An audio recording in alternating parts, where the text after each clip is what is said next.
प्रथम वर्ष कला अनिवार्य मराठी या विषयाच्या अंतर्गत काव्यबंध जे संपादित कवितांचं पुस्तक आपल्या अभ्यासक्रमासाठी आहे त्याच्यातला एक भाग आपण पाहिलेला आहे आणि हा दुसरा भाग जो आहे तो आपण पाहतो.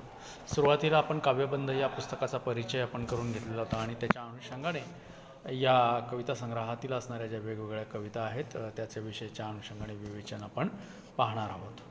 मानवी जीवनानुभवाच्या त्याच्या भौतिक किंवा त्याच्या आर्थिक किंवा त्याच्या सामाजिक स्थितीत होणाऱ्या स्थित्यंतरानुसार माणसाच्या असलेल्या ज्या जाणीवा आहेत किंवा त्याची जी संवेदनशीलता आहे त्याच्यामध्ये सतत परिवर्तन होत असतं. ज्याप्रमाणे मानवी जाणीव असेल, संवेदनशीलता असेल, आपल्या विविध असलेल्या उपक्रमांमधून, आपल्या सभोवतालच्या परिस्थितीमधून त्याचं एक जे चित्र आहे ते स्पष्ट होत असतं. त्याला एक वळण ज्याला आपल्याला म्हणता येईल अशा प्रकारचं वळण हे त्यामध्ये मिळत असतं. हे वळण प्राप्त करत असताना ते जाणीव आपल्याला अभिव्यक्त होत असते. आधुनिक मराठी कवितेच्या इतिहासामध्ये जी विविध वळणे दिसतात त्या वळणातील, त्या काळातील जगण्याच्या स्थितीला कवींनी आपल्या कवितेमधून साध आणि प्रतिसाद दिलेला आहे. त्यातून एक नवीन स्वरूपाची जाणीव जी आहे ती नवीन स्वरूपाची जाणीव निर्माण झालेली आहे. 19व्या शतकातील मराठी कवितेच्या दृष्टीने विचार करताना एक आधुनिकतावाद आलेला आहे.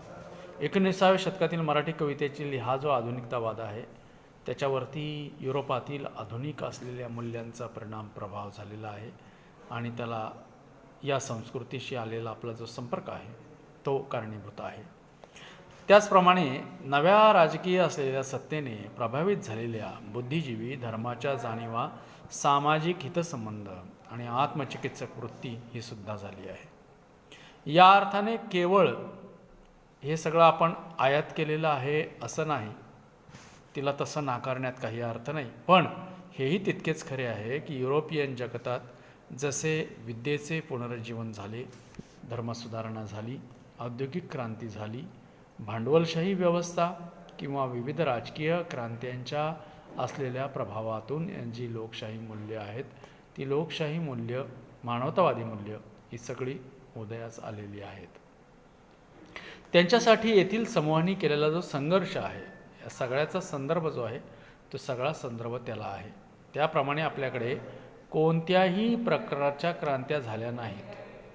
किंबहुना आपल्याला जीर्ण पुराणमतवादी सीमित परंपरांमुळे परकीयांना सहजपणे आपल्यावर वर्चस्व प्रस्थापित करता आले. युरोपियन जगातील आधुनिकता व आधुनिक मूल्य ही त्यांच्या ज्ञान तंत्रज्ञानाच्या विकासातून उदयाला आली म्हणून आपल्याला काय की ती कमावलेली व मिळवलेली आहेत. आधुनिक मूल्य आहेत ही सगळी.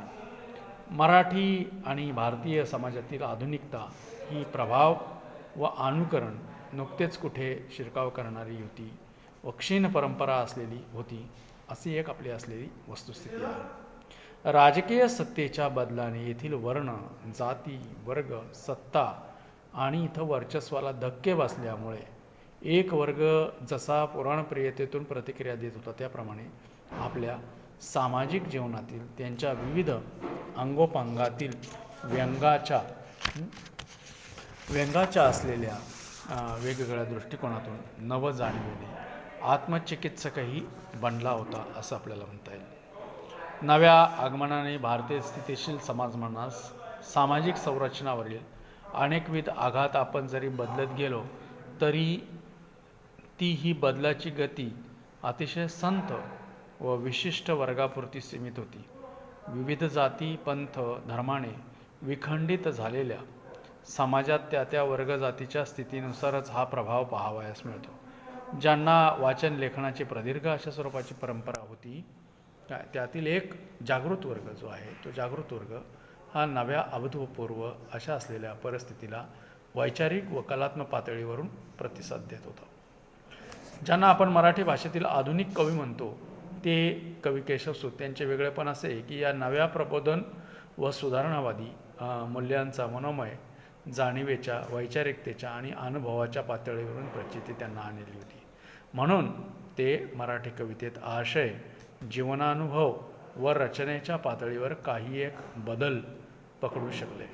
केशवसुतांच्या कवितेतील आधुनिकता ही स्वातंत्र्य, समता, बंधुता, मानवी सह अस्तित्व, प्रेम या मानवतावादी मूल्याच्या स्वीकारातून जशी दिसते तशीच ती अनुभव प्रकटीकरणाची एक पद्धती म्हणून सुद्धा आपल्याला काव्यभाषा, रचनेतील प्रयोग, बदल यातूनही आपल्याला ती दिसून येते.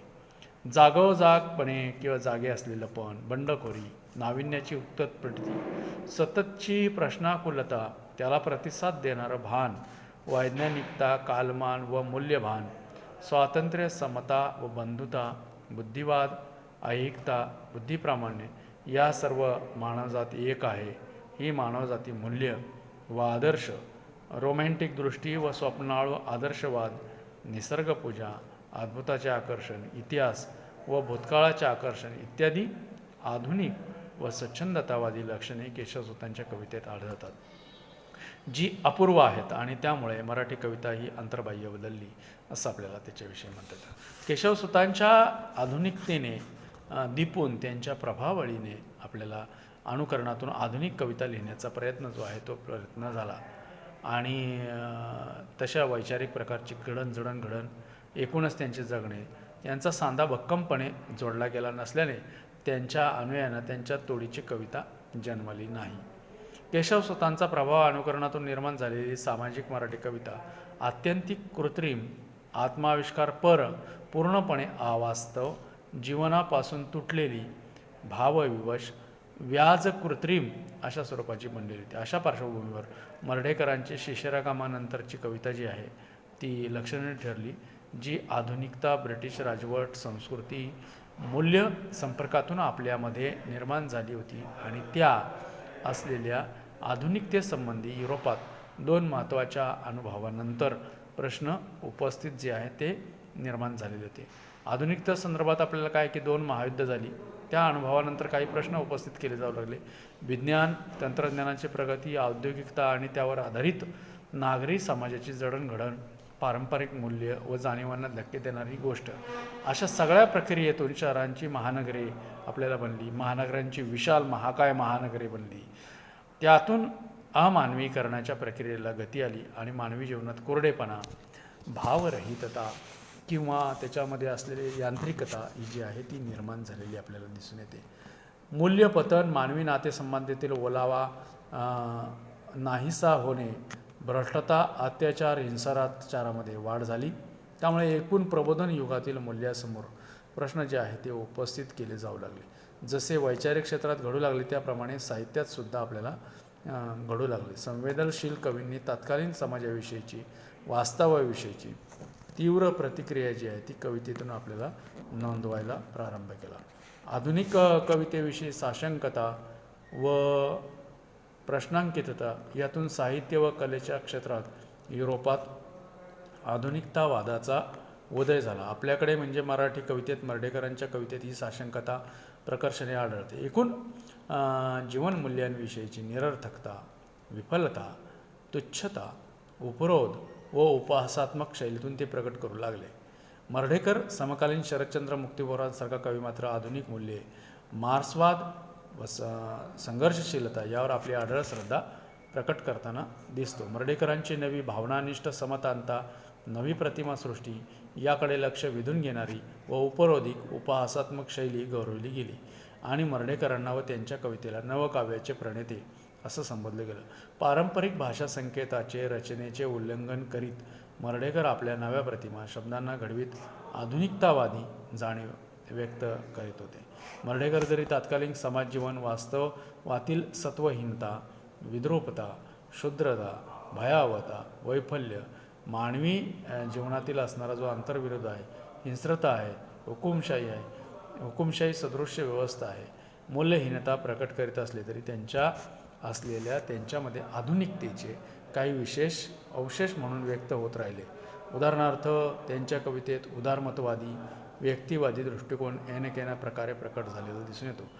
तिचा एकूण मानवतावादाशी आणि आपल्याकडील संत परंपरेतून आलेली विश्वकल्याणाची, मानवी कल्याणाची उदारमतवादी जाणीव यांचा सांधा पूर्णपणे तुटलेला नव्हता. त्याच्याबरोबर कविता म्हणजे कवीच्या व्यक्तिमत्वाचा आविष्कार ही रोमॅन्टिक कल्पना ही त्या काळात आलेली नव्हती. आणि हे जरी असलं तरी त्यांची समीक्षा ही भावनानिष्ठ समताणता, लेखनपूर्व, लेखनगर्भ आत्मनिष्ठा, लय सिद्धांत पाडून रूपवादाकडे झुकलेली आपल्याला दिसले. तरीही नेमकेपणाने सांगायचे झाले तर प्रस्थापित सर्व तत्त्वज्ञाने व्यवस्था व मूल्यांना नकार देत त्यांच्याविषयीची साशंकता प्रकट करत मानवाची परात्मता, एकाकीपण अधोरेखित करीत प्रबोधन युग व त्याची मानवतावादी मूल्य साशंक बनवीत त्यांच्यासमोर प्रश्न उपस्थित करीत मर्ढेकरांच्या कवितेच्या रूपाने मराठी साहित्यात आधुनिकतावादाचा उदय झाला. जीवनसन्मुख मार्क्सवादी शरदचंद्र आणि स्वतंत्रपणे आपली वाट रेखाळणाऱ्या परंपरेशी नाते सांगत सौंदर्यवादी कविता लिहिणारे पुशी रेगे आपापले अस्तित्व दर्शत राहिले आणि मर्ढेकरांना मराठी कवितेत नवकाव्याचे प्रवर्तक जे आहे ते मानले गेले. धन्यवाद.